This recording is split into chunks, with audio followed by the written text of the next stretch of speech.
Guinness Books of World Records ได้บันทึกสถิติว่าแมวจากเท็กซัสที่ชื่อครีมพัฟเป็นแมวที่แก่ที่สุดที่ยังมีชีวิตอยู่แต่น่าเสียดายที่เจ้าครีมพัฟได้จากเราไปตอนที่อายุ38 ปีซึ่งนั่นคืออายุขัยที่มากกว่าแมวบ้านทั่วไปถึง 2.5 เท่าและเทียบเท่ากับอายุขัยของมนุษย์ที่175 ปีที่น่าแปลกใจคือเจคเพอร์รี่เจ้าของน้องครีมพัฟเคยเป็นเจ้าของแมวอีกตัวซึ่งครองสถิติโลกแมวที่แก่ที่สุดมาแล้วและแมวประมาณ1 ใน 3ของที่เจคเลี้ยงไว้อายุเกิน30 ปีซึ่งแมวที่มีอายุ30 ปีนั้นเทียบเท่ากับมนุษย์ที่อายุเกิน140 ปีแล้วเขาทำได้อย่างไรดังนั้นในคลิปนี้จะพาไปดูความเชื่อของเจคเพอร์รี่เกี่ยวกับสิ่งที่ทำให้แมวของเขามีอายุยืนกว่าปกติแต่ก่อนที่จะเข้าสู่เนื้อหาฝากเพื่อนๆกดติดตามช่องเหมียวบานไปด้วยเพื่อไม่ให้พลาดข่าวสารและเคล็ดลับที่จะช่วยให้คุณเข้าใจน้องเหมียวของคุณมากยิ่งขึ้นเจคเพอร์รี่คือใครเจคคือช่างประปาที่เกษียณแล้วเขาอาศัยอยู่ในเซาท์ออสตินมากว่า50 ปีสิ่งที่ทำให้เพอร์รี่แตกต่างจากคนเกษียณอายุทั่วๆไปในรัฐเท็กซัสก็คืองานอดิเรกของเขาซึ่งก็คือการรับเลี้ยงน้องแมวบ้านของเขามีชั้นตามผนังที่ช่วยให้แมวสามารถเดินไปรอบๆบ้านได้โดยไม่ต้องลงมาที่พื้นเลยเจคเล่าว่าความฝันของเขาคือสักวันหนึ่งจะเปิดสุสานสัตว์เลี้ยงแมวที่เสียชีวิตของเขาจำนวน47 ตัวถูกฝังไว้ที่สวนหลังบ้านของเขา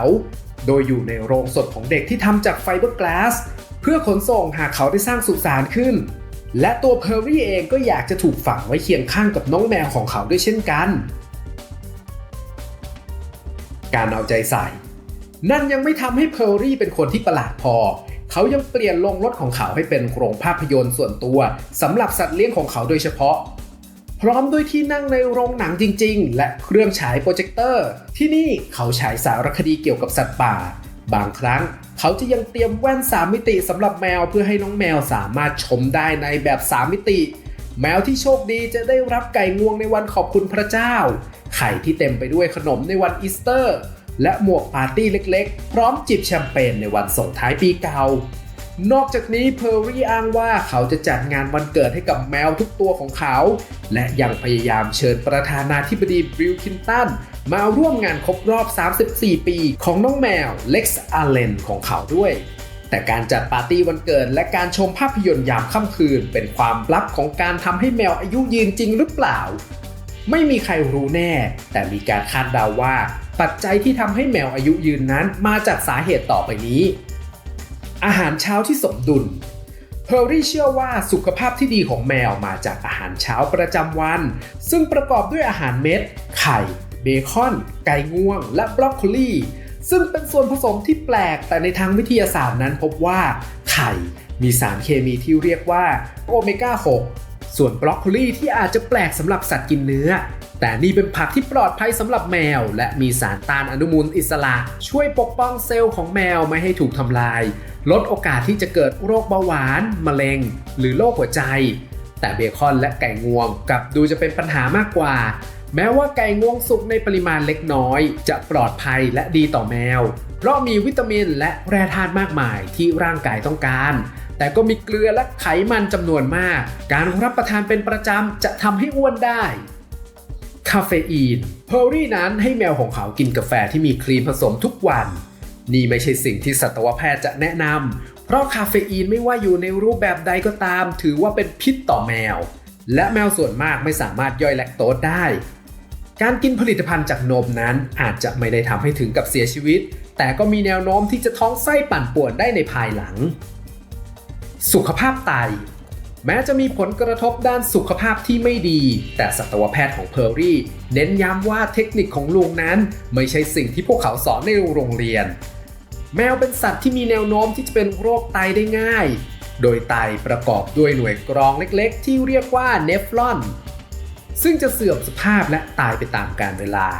ในช่วงเริ่มต้นของชีวิตโดยปกติแล้วในไตแต่ละข้างของทารกจะมีหน่วยไตประมาณ1 ล้านหน่วยหลังจากที่ทารกเข้าสู่วัยกลางคนพวกเขาจะเริ่มสูญเสียไตประมาณ 1% ทุกปีจากการสึกหรอตามธรรมชาติโดยทำให้พวกเขามีไตมากกว่า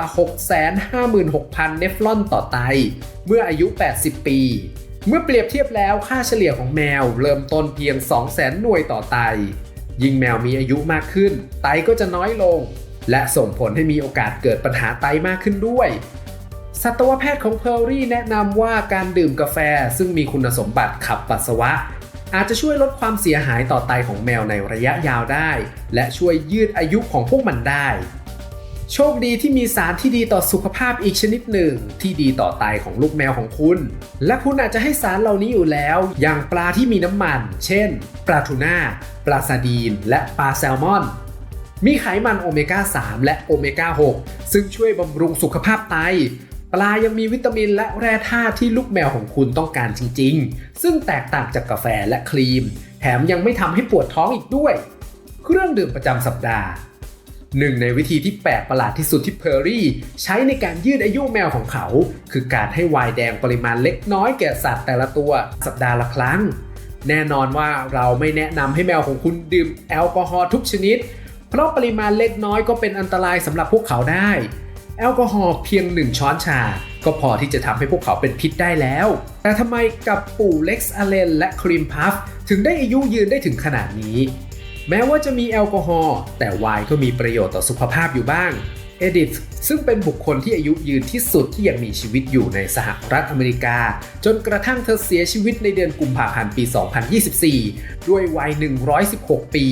เล่าว่าชีวิตอันยาวนานของเธอมาจากการดื่มไวน์แดงพร้อมอาหารเย็นทุกวัน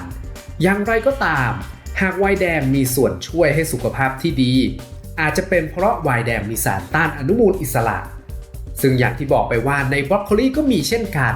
ด้วยเหตุนี้หากคุณต้องการเปลี่ยนอาหารของแมวเพื่อให้เพิ่มอายุขัยอาจจะดีกว่ามากหากกระตุ้นให้แมวกินผักใบเขียวแทนที่จะให้ไวน์แดงกับแมว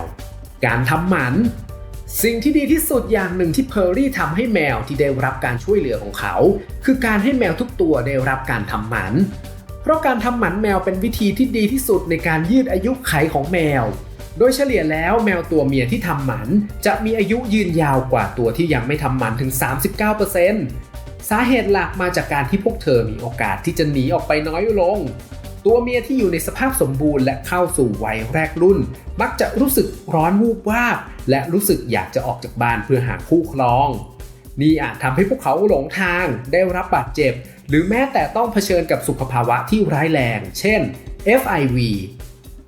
แมวตัวผู้ที่ทำหมันจะมีชีวิตยืนยาวถึง 62% หลังทำหมันในกรณีของพวกเขาอาจจะช่วยลดโอกาสที่จะออกไปต่อสู้กับแมวตัวอื่นถึงแม้ปกติการต่อสู้แบบนี้จะไม่ถึงขั้นเสียชีวิตแต่เป็นเรื่องง่ายที่แมวจะได้รับบาดเจ็บสาหัสในระหว่างนั้นนอกจากนี้ยังมีหลักฐานบางอย่างที่ชี้ให้เห็นว่าการมีฮอร์โมนเทสโทสเตอโรนในระดับสูงนั้นจะทำให้อายุขัยลดลงโดยส่งผลต่อระบบภูมิคุ้มกันสำหรับแมวตัวผู้การทำหมันจะจำกัดปริมาณฮอร์โมนเทสโทสเตอโรนที่ร่างกายสร้างขึ้นซึ่งจะทำให้อายุยืนยาวขึ้นรักษาความฟิตเช่นเดียวกับนุชแมวจะได้รับประโยชน์จากการออกกำลังกายเมื่ออายุมากขึ้นยิ่งแมวเคลื่อนไหวมากเท่าไหร่สุขภาพหัวใจก็จะยิ่งดีขึ้นเท่านั้นนี่น่าจะเป็นผลกับแมวของเพอร์รี่ด้วยเพราะของเล่นแมวช่วยให้พวกเขาเคลื่อนไหวได้ง่ายและมีโอกาสที่จะออกกำลังกายมากขึ้นแล้วคุณควรทำยังไงบ้างหากคุณได้รับแรงบันดาลใจที่จะพยายามช่วยแมวของคุณเองให้ทำลายสถิติแมวอายุยืนที่สุดสิ่งที่ดีที่สุดที่คุณสามารถทำได้คือการให้ลูกแมวของคุณได้รับอาหารที่ดีและมีความสุขเพื่อให้น้องแมวมีชีวิตที่ยืนยาวและมีสุขภาพที่ดีคุณควรหลีกเลี่ยงการให้อาหารต่อไปนี้ช็อกโกแลตเพราะมีคาเฟอีนและทีโอโบรมีนซึ่งเป็นพิษต่อแมวนมแมวส่วนใหญ่แพ้แลคโตสดังนั้นการให้นมจะทำให้แมวท้องไส้ปั่นป่วนหัวหอมเพราะจะทำลายเซลล์เม็ดเลือดแดงของแมวและทำให้เกิดภาวะโลหิตจางได้องุ่นหรือลูกเกดเพราะจะทำให้ไตของแมวเสียหายแอลกอฮอล์ร่างเล็กๆของแมวของคุณไม่สามารถรับมือกับแอลกอฮอล์ได้สรุปคือเราไม่รู้แน่ชัดว่าอะไรทำให้ปู่เล็กซ์อเลนและครีมพัฟมีชีวิตอยู่ได้นานขนาดนี้อาจจะมีการรับประทานอาหารที่ไม่ธรรมดาของพวกเขาความใส่ใจของเจ้าของในรายละเอียดเช่นการฉลองวันเกิดหรือแค่โชคดีสิ่งหนึ่งที่แน่นอนก็คือแมวของเจคเพอร์รี่คือแมวที่โชคดีที่สุดในโลก